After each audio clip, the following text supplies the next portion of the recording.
Hello friends, welcome back to the channel. आज हम पढ़ेंगे बिजनेस स्टडीज़। तो हमारा पहला चैप्टर है इसमें मैनेजमेंट। मैनेजमेंट एक ऐसी चीज़ है जो हम सबको पता है, हम सब लोग मैनेज करते हैं, बट अगर हमें कोई बोले कि मैनेजमेंट क्या है, maybe we are not able to define what management is. So आज हम समझेंगे मैनेजमेंट है क्या। सो फ्रेंड्स, जैसे कि आजकल का माहौल है, कोविड-19 में लॉकडाउन चल रहा है, तो हमें पता है कि इस वजह से सारे बिजनेसेस, सारी एक्टिविटीज़ बंद हो चुकी हैं। तो उसमें हम लोग ने क्या किया, अलग अलग वे से उस सिचुएशन को डील करने के लिए हमने नए नए वेज़ निकाले हैं। जैसे अगर स्कूल कॉलेजेस बंद हैं तो हम टीचिंग के लिए टेक्नोलॉजी का सहारा लेके ऑनलाइन टीचिंग कर रहे हैं। अगर हमारे बिजनेसेस बंद हैं तो उसको भी हम ऑनलाइन प्रमोट कर रहे हैं, थ्रू टेलीकॉलिंग हम उसको प्रमोट कर रहे हैं, या उसके जो भी वर्क्स हैं वो टेलीकम्युनिकेशन के थ्रू हम कर रहे हैं या इंटरनेट के थ्रू कर रहे हैं। सो ये सब क्या है, जो हमारे ऊपर सिचुएशन आई है हम इसको डील कर रहे हैं, इस सिचुएशन को कंट्रोल करने के लिए जो स्टेप्स ले रहे हैं, ये सब कुछ नहीं है, इसी को बोलते हैं हम मैनेजमेंट। और मैनेजमेंट एक ऐसी चीज़ है जो हर इंसान अपनी लाइफ में कभी ना कभी नहीं, एक्चुअली हर टाइम करता रहेगा। कुछ ना कुछ मैनेज हम हमेशा करते रहते हैं। मैनेजमेंट की डेफिनेशन ही ये बोलती है कि हम किस तरह से उस चीज़ के साथ डील करेंगे और कैसे हम लोगों को या किसी चीज़ को कंट्रोल करते हैं, किसी से हम कैसे कोई काम करवाएंगे। ये सब चीज़ें क्या है, मैनेजमेंट। अगर हम एग्जांपल लें, आप लोग अब ट्वेल्थ क्लास पे हैं, तो आप लोगों का मेन एम क्या है, ट्वेल्थ को क्लियर करना विद गुड मार्क्स। तो वो कब आपका कंप्लीट होगा, जब आपके ईयर एंड में जाके एग्ज़ाम्स होंगे, तब होगा। तो अब ईयर एंड में एग्ज़ाम्स होंगे तो क्या आप सिर्फ एग्ज़ाम्स देने जाओगे, उससे पहले आप उसके लिए तैयारी नहीं करोगे? Of course you will do that. तो वो जो तैयारी आप करोगे, किस तरह से आप अपने गोल तक पहुंचोगे, उसको प्लान करोगे। सिर्फ प्लानिंग से तो काम नहीं चलेगा। फिर उसके बाद जो प्लान किया है उसको आप एग्जीक्यूट करोगे। तो उस स्टेप्स बाय स्टेप आप चलते जाओगे, then you will reach your goal. तो वो जो स्टेप बाय स्टेप आपने एक प्रोसेस फॉलो किया है अपने गोल तक पहुंचने के लिए, उसको ही हम बोलते हैं मैनेजमेंट। सपोज आपका एम है कि आपको 90% लेने हैं एक पर्टिकुलर सब्जेक्ट पे, या ओवरऑल आपको 90% स्कोर करने हैं। तो उसके लिए क्या करोगे आप? सबसे पहले ऐसा तो नहीं है कि आप हमेशा बैठे रहोगे, ऐसे पढ़ लिया, टीवी देख लिया, मस्ती कर लिया, and at the end of the day जब आपका एग्ज़ाम आएगा तो आप लोग जाके पेपर दे आओगे और आप बोलोगे हाँ मेरे 90% आ जाएंगे। ऐसा नहीं होगा। आपने अगर कोई गोल सेट किया है तो उसको अचीव करने के लिए आपको मेहनत करनी पड़ेगी, और उसको एक मेहनत को एक रोड देना पड़ेगा, रोड मैप देना पड़ेगा। उसके अकॉर्डिंग आप चलोगे तो आप उस गोल को अचीव कर सकते हो। तो उसके लिए आप सबसे पहले क्या करोगे, अपना सिलेबस को चेक करोगे। उस सिलेबस में से टॉपिक्स की वेटेज के अकॉर्डिंग उनको आप देखोगे कि मैंने कितना पढ़ना है। आप फिर देखोगे कि मैं कितनी देर में अपना सिलेबस कंप्लीट करूँगा। उसके बाद आप प्लान करोगे कि आप कितने टाइम में कितनी रिविजन्स उस सिलेबस को दोगे, और कितने कितने टाइम में आपकी रिविजन्स होंगी। फर्स्ट रिविजन अगर आपकी 30 डेज़ में हो रही है तो सेकेंड रिविजन आप 25 या 20 डेज़ में करोगे, थर्ड रिविजन आप 15 डेज़ में करोगे, एंड लास्ट रिविजन आप 1 और 2 डेज़ में करोगे जब आपका एग्ज़ाम होगा। तो ये क्या है, आप प्लान कर रहे हो कि मैं किस तरह से अपने गोल तक पहुंचूंगा। तो वो आपने क्या किया, आपने कुछ और नहीं किया, आपने मैनेज किया है, अपनी स्टडीज़ को मैनेज किया है अपने गोल तक पहुंचने के लिए। तो इसकी अगर हम मीनिंग देखेंगे तो ये क्या है, एक ऐसा प्रोसेस है। ये कोई एक सिंगल स्टेप नहीं है, ये सारे स्टेप्स को मिला के एक प्रोसेस बनता है। इसमें बहुत सारे स्टेप्स आएंगे। तो ये एक प्रोसेस है। इस प्रोसेस में कौन कौन से स्टेप्स आते हैं? Planning, organising, actuating and controlling the organisation operations and activities effectively and efficiently. तो यहाँ पर जो हम मैनेजमेंट पढ़ेंगे ये हम ऑर्गेनाइजेशन पॉइंट ऑफ व्यू से पढ़ेंगे, बट मैनेजमेंट जो है वो हर जगह पर ही आपको देखने को मिलेगी। चाहे वो आपके एजुकेशन में हो, चाहे ऑर्गेनाइजेशन में हो, चाहे घर पर हो। घर पे जो आपकी मदर है वो भी मैनेज करती हैं, पूरे घर को मैनेज करती हैं।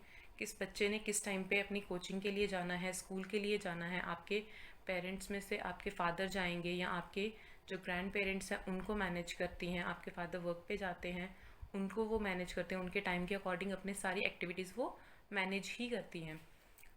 अगर आपने स्कूल जाना है तो आपके स्कूल टाइमिंग के अकॉर्डिंगली वो आपके स्कूल टाइम से पहले आपके लिए ब्रेकफास्ट रेडी करेंगी, सारे काम करेंगी ताकि आप अपने टाइम पे पहुंच सको। तो वो भी मैनेज कर रही हैं। मैनेजमेंट एक ऐसी चीज़ है जो हर जगह पर आपको दिखेगी। Coming back to the meaning, meaning में क्या है कि एक प्रोसेस है प्लानिंग जिसमें करते हैं। ऑर्गेनाइजिंग मीन्स कि जैसे हम लोगों ने प्लान कर लिया कि हमें ये चीज़ चाहिए और हमें इस तरह से करेंगे। उसके बाद जब हम लोगों ने सिलेबस हमने देख लिया अपने, जैसे हमने स्टडीज़ का एग्जाम्पल लिया था कि आप अपने एजुकेशन गोल को कैसे अचीव करोगे, तो उसमें आपका एक प्रोसेस आएगा जिसमें आपने प्लान कर लिया कि मेरा सिलेबस कितनी देर में कवर होगा, तो उस सिलेबस को मैं कितनी बार रिवाइज करूँगा, कितने कितने दिन में मेरी रिविजन्स होगी, वो आपकी होगी प्लानिंग। उसको ऑर्गेनाइज करोगे जब आपने प्लान कर लिया कि मुझे इतने दिन में ये सिलेबस कंप्लीट करना है, और फिर उसके बाद आप उसको ऑर्गेनाइज करोगे कि मुझे फर्स्ट कौन से टॉपिक्स करने हैं, फिर उसके बाद कौन से टॉपिक्स करने हैं, किस टॉपिक की कितनी वेटेज है, उसको कितना टाइम देना है, कितना किस टॉपिक को कितना टाइम देंगे, किस तरह से करेंगे। ये सब क्या होगा, ये आपकी हो जाएगी ऑर्गेनाइजिंग। फिर उसके बाद एक्चुएटिंग। एक्चुएटिंग मीन्स कि उसको एक्चुअल में इम्प्लीमेंट करना, उसको एक्चुअल रिजल्ट्स लाने के लिए उसको हकीकत में करना। सोच लिया, प्लान कर लिया, सोच पता है हमें कि ये इस तरह से करना है, सारा प्रेप कर लिया कि हम लोगों को सारी प्रिपरेशन कर ली कि इस तरह से करेंगे उस तरह से करेंगे, बट हम लोगों ने किया कुछ भी नहीं, तो वो एक्टिविटीज़ हमारे लिए नल एंड वॉइड हो जाएंगी। उसका कोई फ़ायदा नहीं होगा जब तक हम उसको एक्चुअली में इम्प्लीमेंट नहीं करेंगे। जैसे कि हमारे इंडिया में नॉर्मली होता है, पॉलिसीज़ बनती हैं लेकिन उसकी इम्प्लीमेंटेशन नहीं हो पाती है, तो वहीं पर इंडिया लैक करता है। पॉलिसीज़ हमारी जो है वो हमें काफ़ी आगे तक ले जा सकती हैं, बट प्रोवाइडेड उनको प्रॉपरली इम्प्लीमेंट किया जाए। लॉ एंड ऑर्डर जो है वो बहुत अच्छा है हमारा, बट इम्प्लीमेंटेशन की वजह से हम लोग हमेशा पीछे रह जाते हैं। तो वैसे ही जब हम लोगों ने ये इम्प्लीमेंट भी कर लिया, उसके बाद कंट्रोलिंग एक ऐसा फंक्शन है जो बहुत इंपॉर्टेंट है। वो अपने आप में हर स्टेप में वो ज़रूरत पड़ती है। अगर आपने कुछ प्लान किया है, ऑर्गेनाइज़ किया है, उसको कर रहे हो, उसके बाद आपको कंट्रोल चाहिए उस चीज़ के ऊपर। कंट्रोलिंग में क्या स्टेप आएंगे कि अगर आपने ये प्लान किया था कि मुझे 4 मंथ्स में अपना सिलेबस कंप्लीट करना है, उस पर आपने देखा कि मेरा जो फर्स्ट चैप्टर है वो मुझे 5 डेज़ में कंप्लीट करना है, तो आप कंट्रोलिंग एक्टिविटी क्या आएगी, 5 डेज़ के बाद आप चेक कर रहे हो या 4 डेज़ के बाद आप चेक कर रहे हो कि मेरा कितना सिलेबस कंप्लीट हुआ, क्या ये मेरा 5 डेज़ में टॉपिक कंप्लीट हो जाएगा, ये चैप्टर मैं कर सकता हूँ 5 डेज़ में, क्या मेरे जो प्लानिंग थी और जो मेरे एक्चुअल परफॉर्मेंस है वो दोनों मैच कर रही हैं। अगर नहीं मैच कर रही, ये सब कहाँ पे ये स्टेप क्या है, दिस इज़ कंट्रोलिंग, कि हम अपनी एक्टिविटीज़ को कंट्रोल कर रहे हैं कि जैसा हमने प्लान किया था क्या हम उसके अकॉर्डिंग चल रहे हैं कि नहीं चल रहे हैं। तो उससे हम अपने ऑपरेशंस को कंट्रोल करते हैं। और इसमें क्या है, दो चीज़ें आती हैं मैनेजमेंट में, effectively and efficiently. Effectively means time पे चीज़ को ख़त्म करना, कोई भी एक्टिविटी है, कोई भी काम है, उसको विद इन टाइम पीरियड ख़त्म करेंगे। और एफिशिएंटली मीन्स कि उसमें वेस्टेज सबसे कम होगी, मैक्सिमम यूटिलाइजेशन ऑफ रिसोर्सेज होगी। स्टडीज़ में आपके पास क्या आएगा, विद इन टाइम होगा, जो आपने टाइम लिमिट प्रिस्क्राइब की है अपने सिलेबस के लिए वही आपकी आ जाएंगी। इफेक्टिवली होगा, अगर आपने 5 डेज़ किसी चैप्टर को दिए, 5 डेज़ में आपने कर लिया, that means you have done your work effectively. But efficiently कैसे होगा, अगर आपने अपना टाइम अच्छे से मैनेज किया है, अगर आपने अपने टाइम को मैक्सिमम यूटिलाइज़ किया है। ऐसा नहीं है कि आपने 4 घंटे सोचे थे और 2 घंटे में किया, 5 दिन में टॉपिक तो कंप्लीट कर लिया लेकिन आप अच्छे से नहीं कर पाए उस टॉपिक को, so that will be effectively done but not efficiently, क्योंकि उसकी क्वालिटी जो है वो लैक करेगी। तो इफेक्टिवनेस में क्या आता है कि वो जो हमारा काम है, जो वर्क है, वो कंप्लीट आ जाए। कंप्लीटनेस जो होती है वो इफेक्टिवनेस में आएगी कि हमारा काम इफेक्टिवली हो रहा है, दैट मीन्स कि हमारा काम टाइम पे कंप्लीट हो रहा है। इफ़िशिएंटली मीन्स कि हमारे पास जितने भी अवेलेबल रिसोर्सेज है उसको हम मैक्सिमम यूज़ कर रहे हैं और वेस्टेज मिनिमम कर रहे हैं। तो ये दो चीज़ें जो होंगी, ये मैनेजमेंट का बहुत इंपॉर्टेंट पार्ट है। मैनेजमेंट में हम सबसे बड़ी यही चीज़ देखते हैं कि हम जो एक्टिविटीज़ कर रहे हैं, इसीलिए हम प्लान करते हैं कि हम लोग अपने टाइम पे कंप्लीट कर सके अपने टारगेट्स और अच्छे से अचीव कर सकते with maximum utilisation of available resources. अब मैनेजमेंट की हम डेफिनेशन देखेंगे। So definition is, management is the process of designing and maintaining an environment in which individuals working together in groups efficiently accomplish selected aims. Definition क्या बोलती है कि हमें ये एक ऐसा प्रोसेस है जिसमें हम एक ऐसा एनवायरनमेंट डिज़ाइन करते हैं और उस एनवायरनमेंट को हम मेंटेन करते हैं, ऐसे एनवायरनमेंट को जिसमें कुछ इंडिविजुअल्स एक साथ एक ग्रुप ऑफ एक्टिविटीज़ करते हैं, ग्रुप में आके अपना काम करते हैं एफिशिएंटली, उसके जो एम्स होते हैं उसको अचीव करने के लिए। एफिशिएंटली जैसे मैंने आपको बताया, maximum utilisation of resources. Efficiently and effectively दोनों होता है, बट इनके जो डेफिनेशन है उस पर एफिशिएंटली दिया हुआ, और इसकी और भी सारी डेफिनेशन है, मैं सिर्फ यहाँ पर एक का रेफरेंस ले रही हूँ। डेफिनेशंस जब भी लिखोगे आप, राइट, जिसने डेफिनेशन दी होगी उसका नाम भी लिखना ज़रूरी है और आपको उसमें इन्वर्टेड कॉमास में लिखनी है एंड वर्ड टू वर्ड लिखनी है।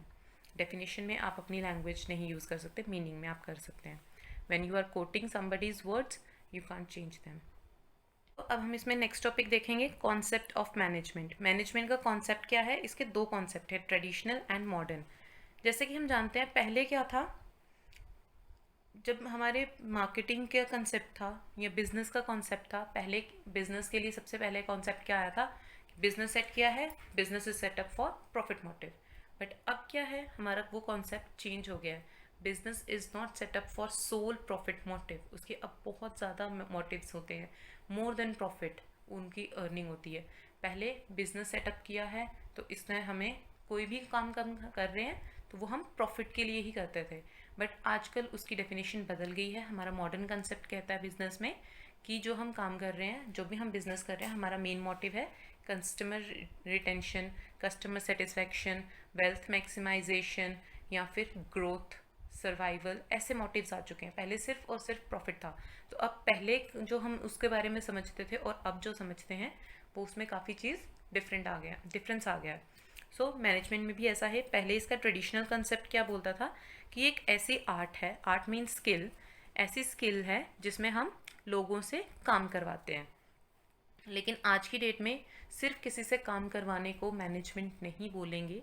किसी से काम करवाना है बट वो काम एक पर्टिकुलर एम को अचीव करने के लिए होना चाहिए, और वो aim within time period और with the limited resources, minimum use of resources और मैक्सिमम यूटिलाइजेशन होनी चाहिए कि सबसे कम रिसोर्स से मैक्सिमम आउटपुट ले रहे हैं। सो उस तरह से हमें काम करना है। So now let's discuss the characteristics of management. तो इसका पहला करेक्टरिस्टिक क्या होता है कि मैनेजमेंट जो होती है वो गोल ओरिएंटेड प्रोसेस है। गोल ओरिएंटेड प्रोसेस मीन्स एक ऐसा प्रोसेस जिसे हम परफॉर्म करते हैं ताकि हम अपने सेट ऑब्जेक्टिव्स या गोल्स को अचीव कर सके। तो ये जितना भी प्रोसेस होता है ये सिर्फ गोल के ऊपर इसका फोकस होता है, हमें गोल तक पहुंचने के लिए ही हर काम करना है। And then second, it is all pervasive, that means कि ये यूनिवर्सल है। It is not for only organisation या सिर्फ बिजनेस के लिए लिमिटेड नहीं है। जैसे मैंने आपको पहले भी बताया कि एजुकेशन डिपार्टमेंट में भी यूज़ होती है, ये बिजनेस में भी यूज़ होती है, घर पे भी यूज़ होती है। आपको अपनी लाइफ में कोई भी काम करना है वहाँ पर आप मैनेजमेंट को देख लोगे कि यहाँ पर भी मैनेजमेंट एग्जिस्ट करती है, ये हर जगह एग्जिस्ट करेगी। चाहे कोई छोटा बिजनेस है, चाहे कोई बड़ा कोई एंटरप्राइज़ है, चाहे गवर्नमेंट एंटरप्राइज़ है, नॉन गवर्नमेंट है, कहीं पे भी ये हर जगह पर यूज़ होगी, हर कंट्री में यूज़ होगी, हर एक प्रोफेशन में यूज़ होगी, हर जगह पर। मतलब आप इसको देख सकते हो कि मैनेजमेंट के बिना कोई भी काम अच्छे से करना पॉसिबल नहीं है। थर्ड इसका आता है, it is multi dimensional. Multi dimensional मतलब कि ये इसके तीन डायमेंशंस आएंगे मेनली, कि ये सिर्फ काम के लिए नहीं है, किसी एक्टिविटी के लिए मैनेजमेंट नहीं होती है। Management is for work, management is for people, management is for operations. किसी काम को भी हम मैनेज कर सकते हैं, उसको भी हम मैनेजमेंट बोलेंगे। मैनेजमेंट किसी काम की हो सकती है, कुछ लोगों को मैनेज करना पड़ सकता है, कुछ ऑपरेशंस को मैनेज करना पड़ सकता है। जैसे कि हमने अभी अपनी एग्जांपल ली थी एजुकेशन वाली, कि आप अपने जो आपके गोल्स हैं कि आपने क्या अचीव करना, उसके लिए आप क्या करोगे, अपना काम को ऑर्गेनाइज करोगे और अपने काम को मैनेज करोगे। अपने सारे जो भी आपका टास्क होगा, जो भी आप एक्टिविटीज़ करोगे, आप उनको मैनेज करोगे कि अगर मुझे खेलना है तो कितनी देर खेलना है, पढ़ना है तो कितनी देर पढ़ना है, या आप अपना काम मैनेज कर रहे हो। ये एक उसकी एक डायमेंशन है मैनेजमेंट की, आप अपना काम मैनेज करोगे, management of work. Second dimension is management of people. हमें पता है कि ऑर्गेनाइजेशन में पीपल जो है, ह्यूमन रिसोर्स जो है, वो एक बहुत इंपॉर्टेंट एसेट होता है। कोई भी काम है, जितनी मर्जी हमने मशीन्स रखी हैं, उनको ऑपरेट करने के लिए हमें ह्यूमन पावर थोड़ी बहुत तो चाहिए ही चाहिए है। We are dependent on human power. Human resource हमें बहुत इंपॉर्टेंट है। अब उस ह्यूमन रिसोर्स को मैनेज करना भी उतना ही इम्पॉर्टेंट है। हम लोगों ने लोग हायर कर लिए हैं, रिक्रूट किया है, हमने उनको अपना वर्क असाइन कर दिया, उनको गोल्स बता दिए, सब कुछ कर दिया, बट उनको मैनेज करना बहुत ज़रूरी है कि कौन सा इंसान कौन सा काम करेगा, कैसे करेगा, अकॉर्डिंग टू देयर स्किल्स हम उनको उनका काम डिवाइड करेंगे। ये क्या है, मैनेजमेंट ऑफ पीपल। हम कई बार एक इंडिविजुअल्स को एक साथ, उनके एक्टिविटीज़ को एक साथ लाते हैं, उनको कोऑर्डिनेट करते हैं, और कभी कभी हम एक ग्रुप ऑफ जो होता है इंडिविजुअल, उसको हम मैनेज करते हैं। एक पूरे ग्रुप को एक इंडिविजुअल बताते हैं। ह्यूमन पावर जो है वो बहुत इम्पॉर्टेंट पार्ट है हमारे ऑर्गेनाइजेशंस में। एक बहुत इम्पॉर्टेंट असेट होता है। किसी भी टास्क को करने के लिए हमें ह्यूमन पावर चाहिए ही चाहिए। तो उनको भी, ये जो हमारे पास ये ह्यूमन रिसोर्स होता है, इसको मैनेज करना भी एक बहुत इम्पॉर्टेंट टास्क होता है। तो इसको जो हम मैनेज करते हैं, ये एक मैनेजमेंट की डायमेंशन है, मैनेजमेंट ऑफ पीपल। और तीसरी मैनेजमेंट की डायमेंशन आएगी मैनेजमेंट ऑफ ऑपरेशंस। किसी भी ऑर्गेनाइजेशन में क्या करते हैं, एक प्रोसेस फॉलो होता है, एक उनका जो होता है ऑपरेशन होता है। हम मार्केट से या मार्केट से हम लोग रॉ मटेरियल लेते हैं, इनपुट्स लेते हैं, उनको हम प्रोसेस करते हैं और आउटपुट्स जो हैं वापस हम मार्केट में देते हैं। कहीं से भी होगा, पहले इनपुट मटेरियल करेंगे, हम उसको फ्लो करेंगे, उसको इनपुट को ट्रांसफ़र करेंगे डिज़ायर्ड आउटपुट में, और फिर हम उसको देके आउटपुट देंगे। तो ये सब क्या है, ये ऑपरेशंस जो होंगे इनपुट को आउटपुट में कन्वर्ट करने के लिए, उसको भी मैनेज करना बहुत ज़रूरी है। अगर हम एक प्रोडक्शन साइकिल में लेंगे तो उसमें हम इनपुट्स लेते हैं, उसको ट्रांसफ़र करेंगे डिज़ायरेबल आउटपुट में, और फिर हम उसको आउटपुट को प्रोड्यूस करेंगे। तो इसमें क्या है, हमारे मैनेजमेंट की 3 डायमेंशन हमने कौन सी पढ़ी, management of work, management of people and management of operation. Now इसकी 4th कैरेक्टरिस्टिक बोलती है, ये एक कॉन्टिन्यूस प्रोसेस है। मैनेजमेंट एक ऐसी चीज़ है जो हर टाइम पे होती रहेगी होती रहेगी। ऐसा नहीं है कि एक बार आपने मैनेज कर लिया तो दूसरी बार आपको करने की ज़रूरत नहीं है, ऐसा बिल्कुल भी नहीं होता। ये एक साइकिल होता है। जैसे हमने पहले प्लान किया, फिर हमने उस चीज़ को ऑर्गेनाइज़ किया, उस काम को करने के लिए हम लोगों ने स्टाफ हायर किया, फिर उस स्टाफ को हमने डायरेक्शंस दी, फिर उन वो क्या काम कर रहे हैं उसको हम कंट्रोल कर रहे हैं, उसको हम उनकी परफॉर्मेंस को जो हमारे सेट टारगेट्स थे उनके साथ हम उनको मैच कर रहे हैं। फिर हम देखते हैं कि इन दोनों के बीच में क्या डिफरेंसेस आ रहे हैं, फिर से हम उन डिफरेंसेस को कवर करने के लिए दोबारा से प्लान करते हैं। अगर डिफरेंसेस नहीं आ रहे हैं तो हम उस परफॉर्मेंस को इम्प्रूव करने के लिए प्लान करते हैं। तो मतलब ऐसा नहीं है कि आपने एक बार कंट्रोल कर लिया ऑर्गेनाइजेशन के जो भी प्रोसेस था तो ये आपका ख़त्म हो गया। प्रोसेस ख़त्म नहीं होता है, ये दोबारा से, ये एक साइकिल की तरह होता है। प्लानिंग, फिर ऑर्गेनाइजिंग, फिर staffing, directing, controlling and then back to planning. तो ये एक साइकिल जो है वो चलता रहेगा चलता रहेगा। तो ये एक कॉन्टिन्यूस प्रोसेस है, ऐसा नहीं है कि किसी एक एक्टिविटी पे आके ये ख़त्म हो जाएगा। Now next characteristic is, it's a group activity.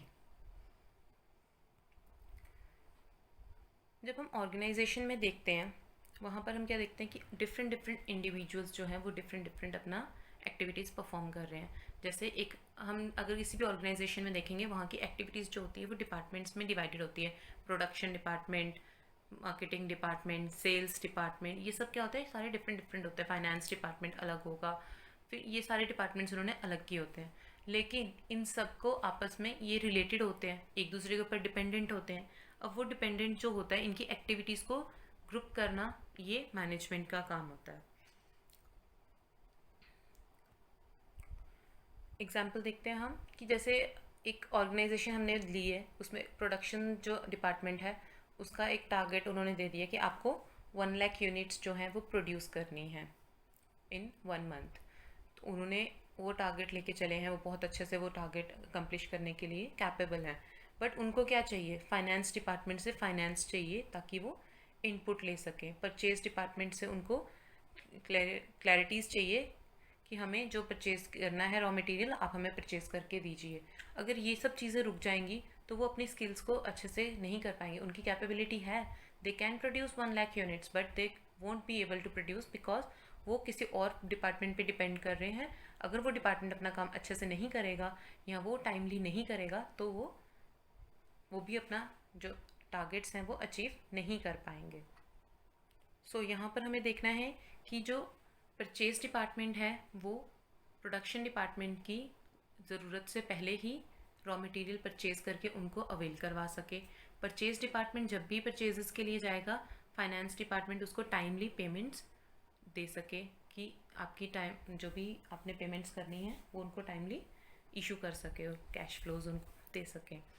फिर जितनी सेल्स हुई हैं, जितनी प्रोडक्शन हुई है 1 लाख यूनिट्स की, अब इसको सेल भी तो करना ज़रूरी है। प्रोडक्शन डिपार्टमेंट में तो कर दिया, 1 लाख यूनिट्स प्रोड्यूस कर दिए, लेकिन जो सेल्स डिपार्टमेंट है वो 50,000 यूनिट्स ही सेल कर पा रहा है। तो हमने क्या किया, 50,000 का स्टॉक जो है उसको होल्ड कर लिया। तो उससे क्या हो गया, हमारा कैश भी ब्लॉक हो गया।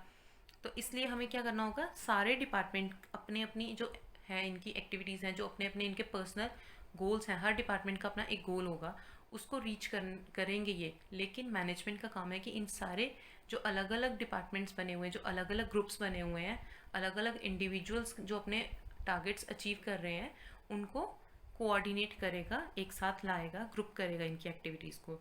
यही मैनेजमेंट का काम होगा। फिर next characteristic is it is a dynamic function.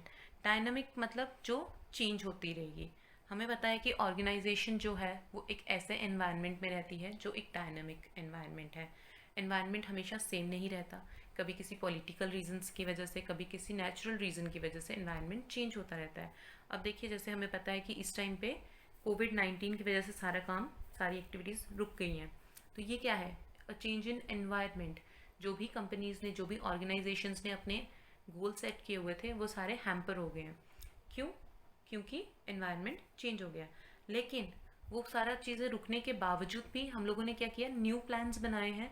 उन चीज़ों को जितना हो सकता है इस सिचुएशन में हम लोग उतना अपने आप को ओवरकम करने की कोशिश कर रहे हैं, उतना ही हम प्रोड्यूस करें। This is a function of management कि जैसे मर्जी भी एनवायरनमेंट चेंज हो रहा है, चेंजिंग एनवायरनमेंट में हम अपने प्लान्स चेंज करके, अपने वेज चेंज करके अपने ऑब्जेक्टिव तक पहुंचने की कोशिश करते हैं। सो इसलिए हम मैनेजमेंट को एक डायनामिक फंक्शन बोलते हैं। It is an intangible force. Intangible means जिस चीज़ को हम देख नहीं सकते हैं, टच नहीं कर सकते हैं, लेकिन वो एग्जिस्ट करती है। तो मैनेजमेंट भी ऐसा ही है। हम उसको अपनी आंखों से देख के ये नहीं बोल सकते यहाँ पर मैनेजमेंट है, बट हम फील कर सकते हैं कि हाँ, यहाँ पर कुछ चीज़ मैनेज हुई है। स्कूल एक्टिविटीज़ होती हैं, हमारे स्कूल में क्या होता है, क्लास का टाइम टेबल होता है, वहाँ पर मैनेजमेंट हम देख सकते हैं। हर टीचर को अपने लेक्चर्स मिले होते हैं। ऐसा तो नहीं होता कि एक टीचर को एक टाइम पे 2 क्लासेस में लेक्चर्स मिल जाए। क्यों? क्योंकि जिसने भी टाइम टेबल सेट किया उसने टाइम प्रॉपरली मैनेज किया हुआ है, उसको अच्छे से ऑर्गेनाइज किया हुआ है कि किसी भी टीचर का दूसरे लेक्चर के साथ क्लैश ना हो। तो इसलिए हम बोलते हैं मैनेजमेंट एक इंटेंजिबल फोर्स है, दिखती नहीं है बट एग्जिस्ट करती है। सो अभी हम एक बार फिर से देख लेते हैं कैरेक्टरिस्टिक्स ऑफ मैनेजमेंट क्या है। It is a goal oriented process, it is all pervasive or universal, it has 3 dimension, it is multidimensional। 3 dimensions कौन सी हैं इसकी? management of work, management of people and management of operation। it is a continuous process, it's a group activity, it's a dynamic function and an intangible force।